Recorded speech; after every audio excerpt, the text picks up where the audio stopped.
Olá, eu sou Patrícia Lins, psicanalista, e esse é o meu canal no YouTube. Seja muito bem-vindo. Nós estamos no quadro Vocabulário Psicanalítico Freudiano e hoje nós vamos falar sobre o método psicanalítico e a técnica psicanalítica. O método psicanalítico, ou o método da psicanálise, é o interpretativo. E a regra fundamental, ou regra de ouro da psicanálise, a sua técnica, é a da associação livre, por parte do analisando, e da atenção flutuante, por parte do analista. A técnica visa maximizar o método ou viabilizá-lo. Freud se tornou o fundador da psicologia clínica, à medida que descobriu formas de intervir no mal-estar psíquico pela análise, atravessada pela linguagem e seu poder terapêutico. Essa relação terapêutica do método implica em modificar aos poucos a dinâmica das forças subjetivas, que faz com que o sujeito fique limitado e somatize, levando-o a trafegar naquilo que o habita, de modo que possa estabelecer uma nova relação com o seu sintoma. Para que nós possamos entender como opera o método, através da técnica, quais os seus efeitos no setting analítico, é importante analisar o percurso da construção do método psicanalítico. É na obra O Método Psicanalítico Freudiano, de 1904, que Freud resume essa construção. Ele faz um apanhado histórico, atribuindo a sua origem do método psicanalítico ao método catártico, definido no texto Estudos sobre a Histeria, de 1895, feito juntamente com Joseph Breuer.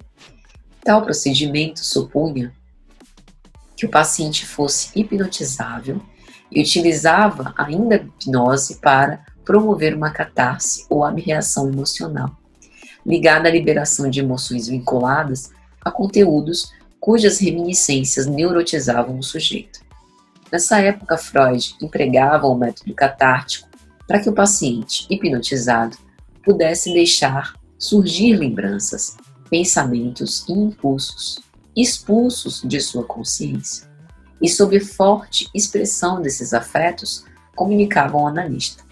O desaparecimento do sintoma após esse procedimento era atribuído então ao escoamento do afeto, que se encontrava até então reprimido, o que Freud chamou de abreação.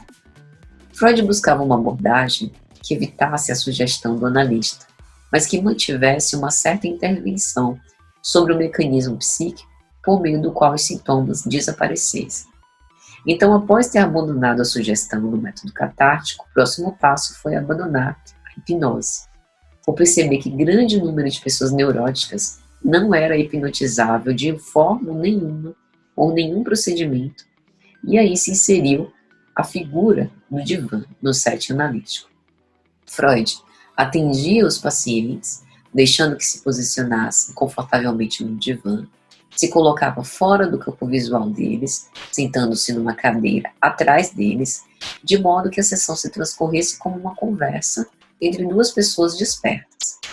E ao perceber no discurso do paciente a censura, o pudor, dentre outros fatores que acabavam tolhendo partes importantes do relato, Freud passou a convidar os pacientes a falarem à vontade em suas comunicações, ainda que essas associações não implicassem em linha lógica do raciocínio e parecessem confundir o entendimento do interlocutor.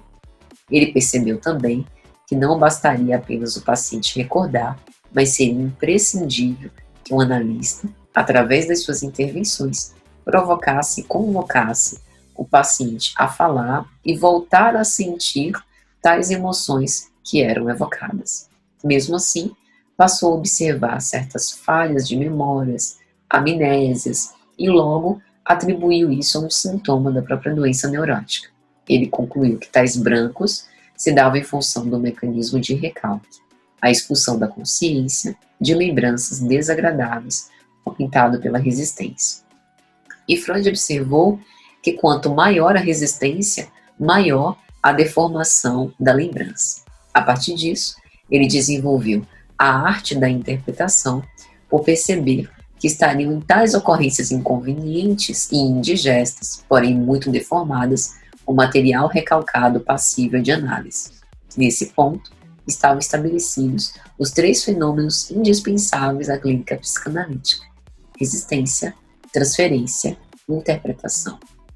Freud elegeu como objeto de trabalho de interpretação aquilo que ele chamou de formações do inconsciente: os sonhos, os atos falhos, os atos casuais e sintomáticos, atos involuntários e não planejados, xistes e sintomas.